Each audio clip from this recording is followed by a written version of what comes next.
Hello tout le monde, qu'est-ce que je suis contente de vous retrouver pour un nouvel épisode de Yallah le podcast. Comme vous le savez, le mois de juin, il a été tellement long avec tout ce que j'ai traversé, en condensé, tout ce que j'avais à faire. C'est pas évident de jongler avec l'agenda quand il est bouleversé, sans ressentir une petite culpabilité, je vous en avais parlé. Mais Dieu merci, tout rentre dans l'ordre. Lorsqu'on a un mois entier qui est bousculé au niveau des rendez-vous, c'est le mois suivant qui est bousculé et ainsi de suite. Donc on essaye de condenser tout ça, de positiver toujours et de tirer le meilleur de chaque épreuve qu'on traverse. Et me revoilà. Alors aujourd'hui, j'ai décidé de vous parler de la procrastination parce que vous avez été nombreux à me demander de définir réellement ce que c'est que la procrastination, pourquoi ça arrive et comment faire pour s'en sortir. Alors, tout d'abord, c'est simple, je vais définir la procrastination, mais avant tout vous dire que c'est un sujet qui nous concerne tous et toutes à un moment donné ou à un autre. Donc, avant de plonger dans les solutions, je vous donne la définition que je vulgarise, parce que la procrastination, c'est un acte de reporter ou de retarder les tâches importantes à plus tard. Et souvent, on reporte ces tâches au profit de choses moins urgentes ou plus agréables. Donc, en d'autres termes, c'est un comportement qui nous pousse à faire n'importe quoi d'autre plutôt que ce qu'on devrait faire. Et ça peut affecter tous les aspects de notre vie, que ce soit au travail, dans nos études, dans nos relations personnelles ou même dans notre santé. Et là, c'est beaucoup plus grave. Donc, comprendre la procrastination, c'est quelque chose de crucial car ses impacts ils peuvent être très négatifs. Elle peut diminuer notre productivité, augmenter notre niveau de stress et affecter notre santé mentale. Elle peut aussi nous faire manquer d'opportunités importantes. C'est pourquoi il est essentiel de développer des stratégies pour la surmonter. Donc, dans cet épisode, nous allons explorer les sources de la procrastination. Je vais vous partager des exemples réels et vous proposer des solutions concrètes pour y faire face. Alors tout d'abord, avant de commencer, je vous invite à vous installer tranquillement et d'éventuellement prendre un papier, un stylo pour prendre des notes. D'ailleurs, je fais cet épisode délibérément court, comme ça vous pouvez le réécouter, le partager et surtout ne pas vous sentir ennuyé parce que je sais très bien que tous les gens qui sont dans la procrastination ont du mal à se concentrer. Donc comme je vous le disais, on va commencer par examiner les différentes sources de la procrastination et comprendre qu'il y a plusieurs facteurs qui peuvent contribuer à ce comportement. Et je vais commencer par les facteurs psychologiques. Alors, le facteur psychologique qu'on retrouve le plus et qui est l'un des principaux facteurs, c'est la peur de l'échec. La peur de l'échec et l'anxiété liée à l'incertitude et au jugement peuvent paralyser et empêcher de commencer ou même de terminer une tâche. C'est ce qu'on voit de plus courant lorsqu'on accompagne des gens qui sont dans la procrastination et qui veulent s'en sortir. Ils sont tétanisés à l'idée d'échouer ou d'être mal jugés, d'être mal regardés, mal perçus. Et bien souvent, c'est lié au regard qu'ils ont eu ou à l'éducation qu'ils ont eue étant petits. Alors, bien, je vous le répète, lorsque je parle de ce que vous avez vécu petit, je ne parle pas que des parents ou de la famille. Lorsque nous sommes petits, nous sommes entourés d'un tas de personnes et qui peuvent en fait avoir un impact qui va être aussi négatif que délétère ou positif et nous encourager dans la vie. Il y a l'école, il y a les copains, il y a les maîtresses, il y a les ATSEM, il y a le boulanger, il y a une caissière, il y a les cousins, cousines. C'est pas forcément directement la famille proche, donc les parents à remettre en question. Néanmoins, il est important de souligner que la peur de l'échec et l'anxiété liée au jugement vient des fondations qu'on a lorsqu'on est petit. C'est important de regarder ça en face pour pouvoir s'en sortir.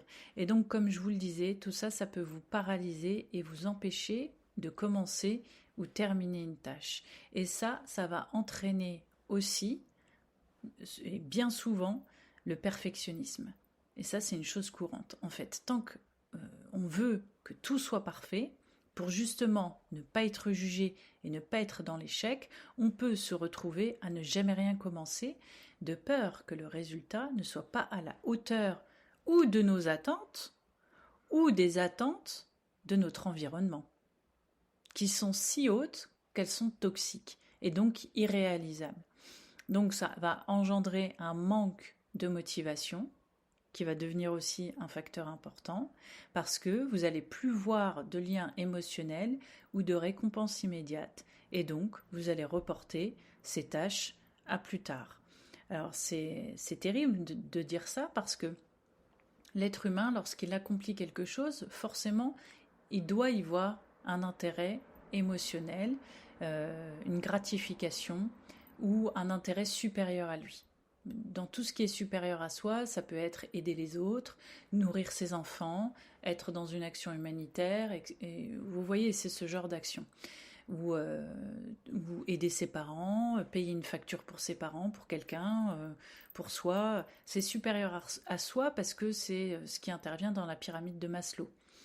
Ensuite, émotionnellement, si vous n'avez pas de récompense immédiate, ça peut entraîner chez vous un manque de motivation. Pourquoi ? Parce que ça peut venir réveiller une blessure causée dans l'enfance. Et donc, vous n'allez plus être motivé parce que vous allez dire de toute façon ça vaut pas la peine, j'ai jamais de reconnaissance, je dois agir comme un robot, et donc ce robot, il va se mettre à l'arrêt tout simplement. Il peut y avoir tellement de facteurs au niveau émotionnel qu'il est important pour ça, pour donner du sens à votre procrastination, de les regarder en face et de dire voilà, je fais le bilan, voilà pourquoi je ne travaille pas, quelles sont mes peurs, et voilà, et je vais me mettre un plan en place pour commencer à dépasser tout ça et à écrire une histoire que je vais aimer en fait, raconter à des gens dont je serai fière et qui va m'apporter à moi seule et par moi-même une gratification, et je pourrais aussi encourager des gens ensuite. Alors ceci étant dit, vous avez aussi des facteurs environnementaux, et ça, moi je trouve qu'aujourd'hui c'est terrible parce qu'on en voit énormément, et c'est les distractions qui sont en fait les réseaux sociaux, la télévision, les jeux vidéo. Et alors pourquoi je trouve ça hyper grave, c'est parce que en fait ce sont des distractions très chronophages. C'est chronophage et c'est délétère pour votre système nerveux central. Il y a des gens qui passent littéralement des journées entières sur les réseaux sociaux ou des nuits entières sur les jeux vidéo, et on le voit dès le plus jeune âge. Et donc, ce sont des activités qui vont facilement détourner votre attention des tâches importantes. Et ça, c'est très grave parce que on le voit chez les tout petits, parce que malheureusement, ça commence très tôt. On voit même des petits de moins de 3 ans avoir le nez sur les écrans. Ça va impacter le développement émotionnel équilibré du jeune enfant, mais aussi de son système cognitif. Et là, c'est super grave. Je pense que vous avez tous vu au moins une fois un passage d'une émission qui explique comment le système cognitif d'un enfant a besoin de se développer et quel est l'environnement le plus propice pour cela. Et c'est certainement pas les écrans. C'est terrible parce qu'en fait, on voit un cortex préfrontal diminuer et une activité en fait complètement diminuée. Et des enfants qui rentrent dans des colères noires dès qu'on leur retire l'écran. Et bien vous voyez, ça c'est des enfants en fait qui vont in fine être dans la procrastination si c'est pas régulé au plus vite. Donc ça c'est les facteurs environnementaux. Mais chez l'adulte, les réseaux sociaux ils font autant de dégâts. J'ai de plus en plus d'étudiants qui m'expliquent que c'est un fléau pour eux de devoir se concentrer parce qu'ils sont toujours le nez sur TikTok et qui passent des heures et des heures, que c'est chronophage, qu'ils ne voient pas le temps passer, et en fait ils sont complètement en dehors de toute réalité. Alors pour quelqu'un qui a vécu quelque chose de difficile pendant un temps, être en dehors de cette réalité difficile et complètement abreuver son cerveau de choses qui ne sont pas dans le sérieux, ça s'entend, mais il faut bien une fin à tout ça. Parce que le cerveau, lui, il va s'habituer. C'est comme une addiction à l'alcool, comme une addiction au tabac, ou comme n'importe quelle en fait action délétère pour votre vie. Comment dire, le réseau social TikTok, il vous envoie plusieurs émotions complètement différentes en moins de 5 minutes. Pleurer, rire, se mettre en colère, s'offenser, et surtout, la chose que je vois de plus en plus arriver, c'est ne pas pouvoir se concentrer plus d'une minute. C'est-à-dire que les gens en rient, mais bien souvent, vous avez des gens qui racontent leur histoire pendant 2, 3, 4 minutes, 5 minutes, et vous avez des gens en commentaire qui vont dire abrège. C'est-à-dire qu'ils n'ont même plus la capacité d'écouter quelqu'un parler pendant plus d'une minute. Donc vous imaginez leur incapacité à se concentrer sur les cours. Et ça, on le voit de plus en plus en accompagnement, des parents qui nous appellent inquiets parce que leurs enfants n'ont plus ce sens de la concentration, du travail fourni, de la recherche. En fait, ils recherchent le plaisir immédiat et surtout la solution immédiate. Mais c'est pas possible ça. Et donc, forcément, dans cette frustration, on va voir arriver la procrastination. Ça va complètement favoriser la procrastination. Donc si j'ai un conseil à vous donner, c'est vraiment, si vous savez que vous avez une tendance à passer du temps sur les réseaux sociaux, c'est de ne pas les installer. Donc ceci étant dit, vous avez également un facteur environnemental qui est celui qui est l'environnement de travail désorganisé ou qui n'est pas propice à la concentration. Si votre espace de travail il est encombré ou rempli de distractions, c'est difficile de rester concentré et productif. Et on le voit de plus en plus dans les open space. On a des gens en fait qui font des burn-out, qui pleurent, qui sont pas bien, qui sont très anxieux, tout simplement parce qu'ils se sont retrouvés dans des situations où ils n'arrivent plus à prioriser des tâches importantes parce que leur environnement de travail il est complètement désorganisé et pas propice à la concentration puisqu'on est en open space. Et donc n'importe qui peut venir vous déranger, vous demander un truc, même si c'est pour vous proposer un café. En fait, la personne, elle n'est pas bien parce qu'elle n'arrive plus à se concentrer et donc elle remet les tâches importantes à plus tard ou parfois même elle remet les tâches importantes à faire à la maison et là on tombe carrément dans le surmenage. Alors maintenant, qu'on a parlé de ces deux facteurs-là, je voudrais vous parler aussi d'un facteur qui est important et qui, à mon sens, arrive après les deux premiers que je vous ai évoqués, dans le sens où c'est une conséquence, ce sont les facteurs biologiques. Il y a des facteurs biologiques à prendre en compte, et notamment la procrastination décisionnelle, qui par exemple va se produire lorsqu'on a du mal à prendre des décisions en raison d'une surcharge mentale, donc d'une surcharge cognitive. Donc, par exemple, une maman qui est hyper fatiguée parce qu'elle a toute la maison à gérer, plus son travail, plus les enfants, plus les factures, plus parfois un parent malade ou un enfant qui a passé une mauvaise nuit, eh ben, elle doit prendre plusieurs décisions à la fois. Et plus il y a de décisions à prendre, plus il est difficile de rester concentré sur la tâche la plus importante à accomplir. Et donc, elle va stresser. Et avec ce stress, le cercle vicieux va s'installer.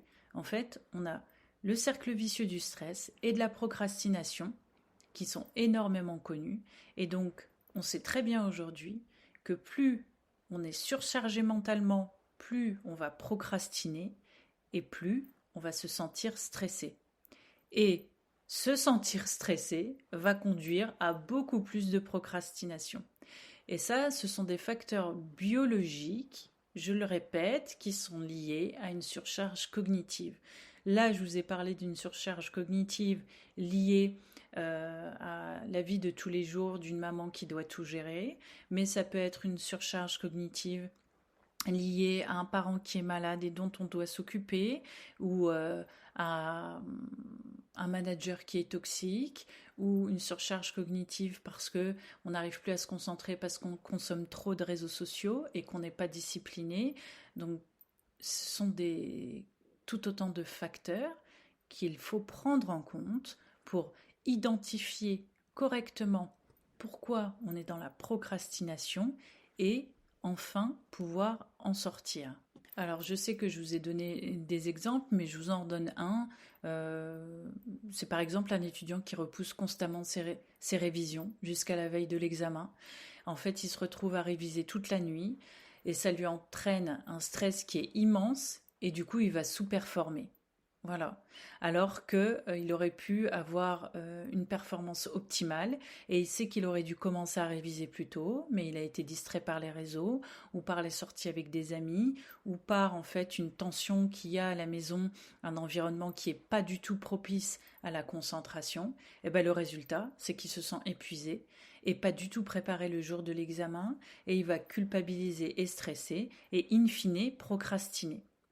Et c'est valable pour une personne aussi qui est au boulot et qui se sent submergée et qui remet toujours à plus tard des tâches importantes. La rédaction de documents, ça peut être valable aussi pour quelqu'un qui a des factures à payer et qui les laisse au dernier moment. Et parce que, en fait, son fonctionnement, il est tellement installé depuis longtemps qu'il connaît aucun autre fonctionnement. Et donc, à chaque fois, son corps aussi va l'emmener à fonctionner de cette façon. Donc vous voyez, ces exemples, ils montrent comment la procrastination, elle peut affecter notre vie quotidienne et nous empêcher de donner le meilleur de nous-mêmes et de se sentir fiers de nous. Parce que quand on ne peut pas donner le meilleur de nous-mêmes, alors pas en permanence, hein, bien évidemment, qu'est-ce qu'on va faire? On va se juger. Voilà, des voix de juge intérieur qui sont terribles et qui vont nous empêcher d'avancer au lieu d'être bienveillants avec nous-mêmes. L'être humain, il est comme ça. Sauf si depuis l'enfance, on lui apprend à ne pas se juger, à être bienveillant avec lui-même, à sortir des sentiers battus. À chaque fois qu'il ne va pas pouvoir donner le meilleur de lui-même, il va en fait être violent, jugeant envers lui-même et donc être stressé et donc de nouveau entretenir le cercle vicieux de la procrastination. Alors, vous allez me dire, oui, mais donne-nous les solutions, hein, c'est bien beau de nous dire tout ça, mais les solutions, elles sont où? Eh bien, elles sont là, justement. Comme je vous l'avais dit, j'ai fait un épisode court pour vous donner plus rapidement les solutions. Donc, maintenant que vous avez une meilleure compréhension des sources de la procrastination, eh ben, il y a des stratégies. Et donc, il y a des stratégies, bien évidemment, psychologiques. Et une des premières stratégies, c'est de se fixer des objectifs. Et ces objectifs, vous allez les appeler les objectifs SMART. Alors, qu'est-ce que c'est SMART? SMART, c'est un acronyme qui signifie spécifique, mesurable, atteignable, réaliste et temporel. Voilà, je vous invite à prendre des notes. Donc je répète, spécifique, mesurable, atteignable, réaliste et temporel. Par exemple, au lieu de se dire je dois écrire un rapport, vous allez transformer ça en un objectif SMART qui va devenir je vais écrire l'introduction de mon rapport d'ici demain soir. Donc ça rend la tâche beaucoup plus gérable et beaucoup moins intimidante. Vous avez également la technique Pomodoro, qui est une autre méthode efficace. Et alors celle-ci, j'aime beaucoup, surtout pour les jeunes enfants et puis pour les étudiants qui sont accros aux réseaux sociaux.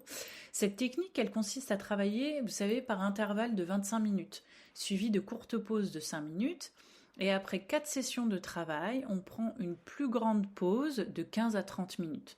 Donc ça aide à maintenir la concentration et à éviter la fatigue mentale. Je trouve que la technique Pomodoro, elle est top parce que je l'ai vue sur des jeunes en fait qui sont accros aux réseaux sociaux. On les oblige à poser le téléphone et à mettre un minuteur. Et pendant ce laps de temps, ils doivent lire. Et je vous assure que moi j'ai vu des jeunes de 17, 18, 19 ans ne pas pouvoir se concentrer sur un livre. C'est difficile parce que ce sont des jeunes en fait qui sont bourrés de talent, très intelligents, mais qui ont comment dire le cerveau en fait embrumé par les réseaux sociaux. Donc ce qui se passe, c'est qu'on leur dit même si tu n'arrives pas à te concentrer, même si tu relis 10 000 fois la même chose sans comprendre ce que tu lis, tu respecte ton objectif, à savoir ton minuteur de 5 ou 10 minutes. Et tant que ça n'a pas sonné, tu ne sors pas la tête du livre. Voilà, c'est simple. Et au fur et à mesure, cet exercice, il va donner des merveilles. C'est-à-dire que peut-être qu'au départ, ce sera difficile, mais c'est comme tout. Mais in fine, vous allez y trouver une profonde satisfaction. Et sur les jeunes, c'est super important de le mettre en place et vous n'êtes pas obligé de commencer à travailler par intervalle de 25 minutes si c'est trop long. Vous pouvez commencer à travailler par intervalle de 10 minutes, 15 minutes. En fait, il faut faire quelque chose qui va vous convenir le mieux. Tant que vous êtes dans l'action, c'est tant mieux. Parce que la procrastination, c'est l'inverse de l'action positive. D'accord? Et donc vous restez figé dans votre cerveau à penser et à ruminer au lieu de passer à l'action. Donc petit à petit, l'oiseau fait son nid. Répétez-vous ça et soyez bienveillant avec vous-même. Et je vous assure qu'au bout d'un certain temps, vous allez voir les résultats.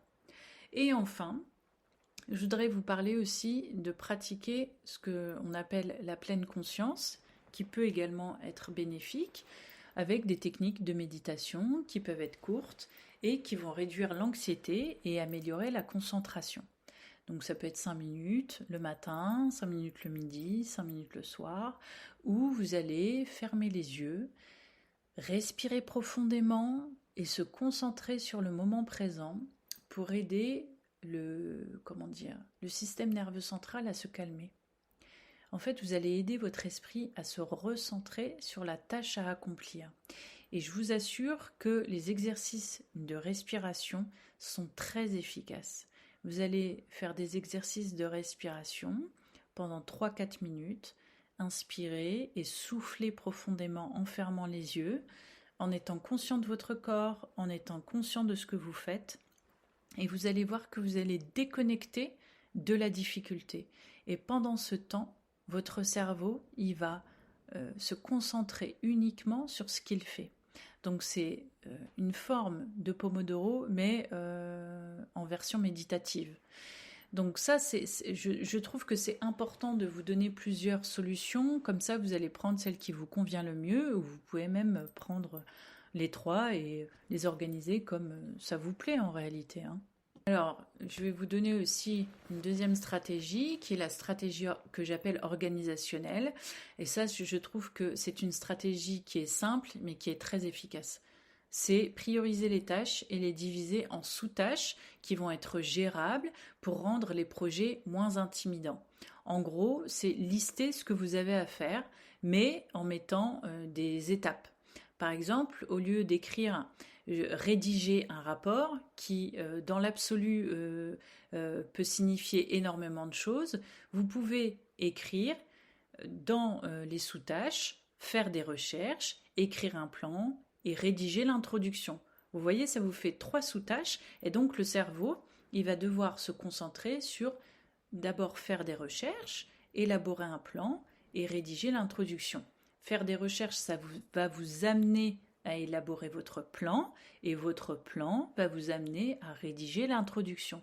Donc là, on est dans quelque chose de positif. Parce que si vous restez avec la tâche immense de rédiger un rapport, le cerveau, en fait, il va se dire « Mais non, mais si je rédige un rapport et que j'y arrive pas, et que c'est mal écrit, et que si, et que ça, et il va avoir peur de l'échec, il va commencer à angoisser, et donc il va reporter. » Donc vous voyez, la stratégie organisationnelle, c'est en fait court-circuiter le côté négatif, le côté anxiogène que le cerveau va venir vous raconter pour lui apporter des solutions. En fait, c'est de la gestion. Et donc là, naturellement, il va enclencher les solutions au fur et à mesure que vous allez écrire. Ensuite, vous pouvez aussi utiliser des outils de gestion du temps.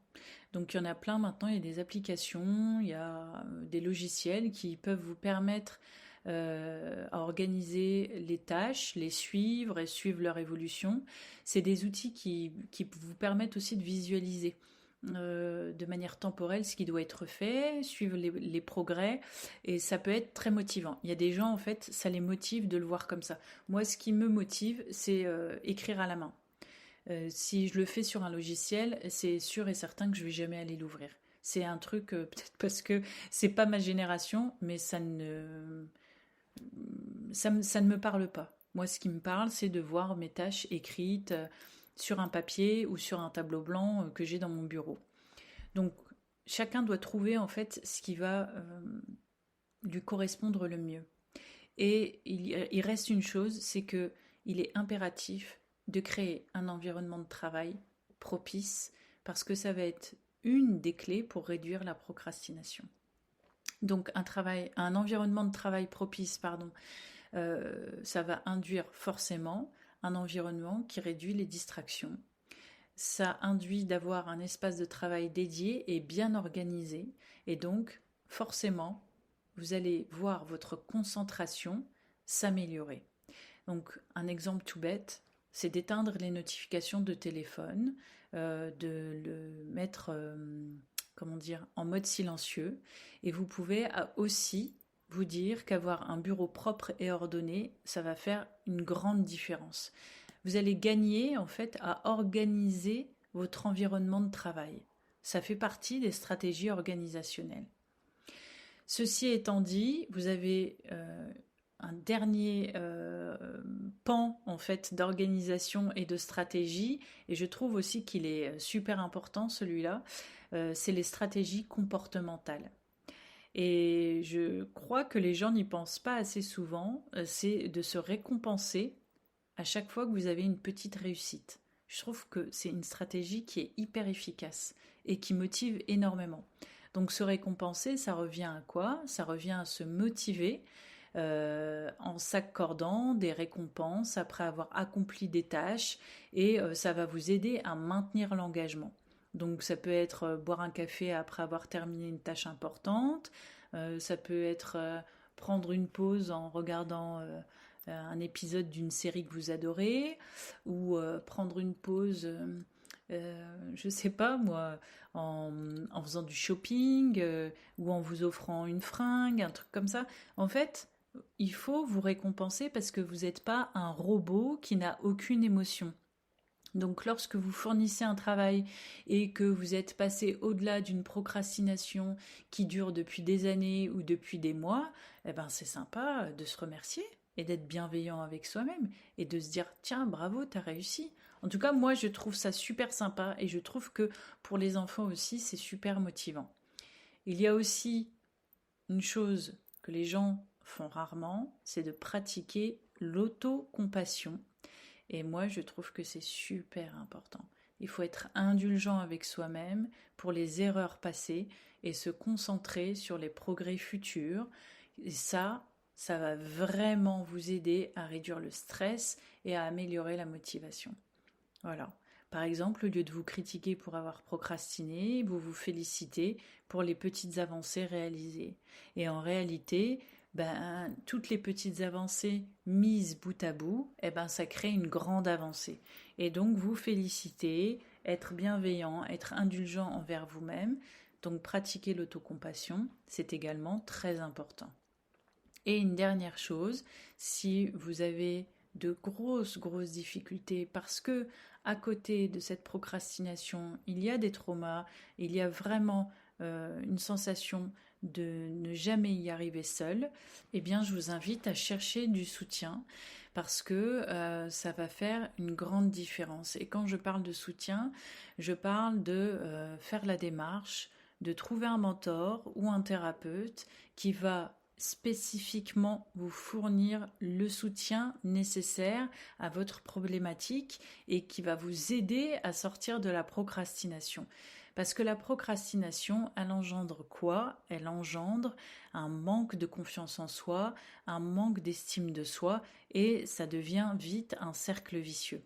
Même si les sources, elles sont diverses et variées, les conséquences sont forcément celles-ci. Et donc, quelqu'un d'extérieur à la famille, aux amis, quelqu'un d'extérieur à vous-même, donc, c'est quelqu'un en fait qui va être dans l'absence de jugement. Et donc, vous pourrez être pleinement vous-même pour expliquer ce qui vous chahute, ce qui vous empêche d'aller de l'avant, ce qui vous empêche d'être heureux, ce qui vous empêche d'avoir un quotidien équilibré, équilibrant, joyeux et heureux.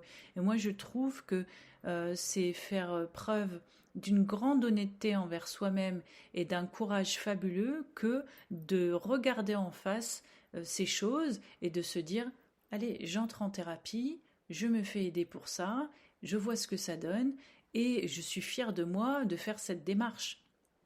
Et je trouve que les gens sont encore trop mal à l'aise avec ça. Vous savez, on est dans un pays en fait qui fait en sorte que les gens aient encore honte d'aller en thérapie. Je trouve ça dingue à notre ère de stigmatiser encore la santé mentale et de la rendre aussi taboue. Il y a des pays où c'est très valorisé, les gens parlent de leurs problèmes en groupe, ils se valorisent lorsqu'ils font face à leurs problèmes d'alcoolisme, d'addiction, lorsqu'ils s'en sortent, ils sont félicités, ils se donnent en exemple, ils racontent leur histoire, ils vont aider les autres. Et dans ce pays, en fait, c'est encore très tabou. Donc moi, je tire mon chapeau à tous ceux qui font la démarche et qui aussi arrivent à en parler de manière publique. Parce que vraiment, parler de sa vie privée, de ses difficultés à des inconnus, eh ben, c'est assez fabuleux, je trouve. En tous les cas, pour résumer, ce que j'aimerais vous dire, c'est que dans tout ce que je vous ai proposé, prenez des notes et regardez ce qui vous convient le mieux, ce qui vous fait plus d'écho. Mais la chose la plus importante, c'est de reconnaître et de regarder en face que vous êtes dans la procrastination, que vous avez un comportement délétère qui doit être corrigé pour pouvoir avancer. Et donc, vous dire que la procrastination, c'est un comportement complexe avec des sources variées, qu'elles peuvent être psychologiques, environnementales ou biologiques, ou bien même les trois, et se dire que comprendre ces sources est essentiel pour développer des stratégies efficaces pour y faire face.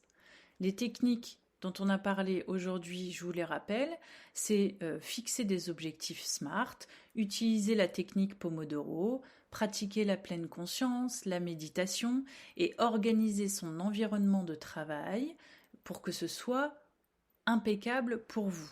Et je le rappelle, recherchez du soutien extérieur qui va vous aider à surmonter la procrastination ou même des traumas ou des difficultés auxquelles vous faites face depuis beaucoup trop d'années. Il y a une chose aussi que vous devez vous rappeler, c'est que surmonter la procrastination demande de la persévérance et de la patience.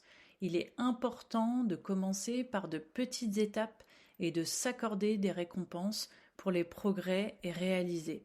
Chacun de nous peut apprendre à être beaucoup plus productif et à réduire le stress lié à la procrastination, et chacun de nous peut aider l'autre à sortir de la procrastination. Le point commun que nous allons avoir dans la réussite, c'est la discipline. Et ça, c'est un point commun que nous avons tous lorsque nous réussissons, c'est que nous sommes disciplinés. Quelqu'un qui vous raconte qu'il s'est levé un matin et qu'il a réussi son projet sans l'avoir mûrement réfléchi, sans avoir mis en place des stratégies pour dépasser les choses de la vie, c'est quelqu'un qui vous ment. Complètement. C'est pas possible. Une personne qui réussit, c'est une personne en fait qui a mis en place une stratégie, qui est disciplinée, qui passe par des hauts et des bas, qui parfois passe par des échecs et qui se remet en selle. Donc, je sais que les réseaux sociaux déforment la réalité, mais dites-vous bien qu'on passe tous par là, par la procrastination, par la peur de l'échec, par la peur du jugement, mais que c'est à nous de dépasser tout ça, et c'est nous qui sommes responsables de nos vies respectives.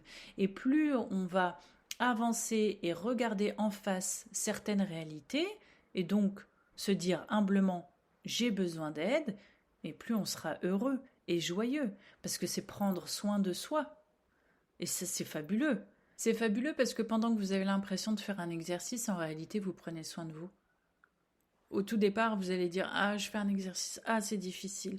Ah, il faut se discipliner, etc. » Vous allez râler forcément. Ça va être inconfortable. Mais en réalité, ce que vous êtes en train de faire, c'est prendre soin de vous. Vous honorer. Vous êtes en train d'honorer la vie. Vous êtes en train de vous dire oui à l'intérieur et non à l'extérieur. Et c'est en ça que c'est fabuleux. Mais je sais que les gens ne le voient pas au début. Et dans cette ère où tout va trop vite, où tout est chahuté, on vit des années particulièrement difficiles, il est bon de ralentir et de regarder en fait toutes ces choses qu'on fait de bien et de se remercier. Franchement, je vous tire mon chapeau parce que je sais que c'est très difficile pour beaucoup d'entre vous. Et je sais que ceux qui écoutent les épisodes à chaque fois mettent en place les solutions que je propose et ils m'écrivent. Et j'adore ça, en échange. Ils m'écrivent et me disent, voilà, j'ai mis ça en place, c'était dur, mais j'ai fini par réussir, je ne me suis pas posé de questions parce que j'avais besoin d'en sortir, j'en pouvais plus. Et bien là, c'est un épisode qui est court délibérément pour que vous puissiez mettre en place tout de suite les solutions que je vous apporte. Donc là, si on résume, il n'y a plus aucune excuse pour continuer de procrastiner. Et j'espère qu'on est d'accord. J'espère que vous avez pris des notes et surtout, j'espère que vous avez passé un bon moment à écouter tout ce que j'avais à vous raconter aujourd'hui. Moi, je prends toujours du plaisir à enregistrer, à prendre du temps. Je trouve que c'est génial qu'aujourd'hui, on ait accès à des choses gratuites qu'on peut répéter en boucle pour se motiver et je ressens un immense honneur à l'idée de pouvoir partager mes connaissances parce que je trouve que c'est ce qu'il y a de mieux, c'est de partager ses connaissances et de faire profiter un maximum de monde. Et voilà, l'épisode touche à sa fin. J'espère sincèrement que vous avez pris des notes, que vous êtes prêts à battre la procrastination. Et je vous dis à très bientôt pour un nouvel épisode de Yallah le podcast.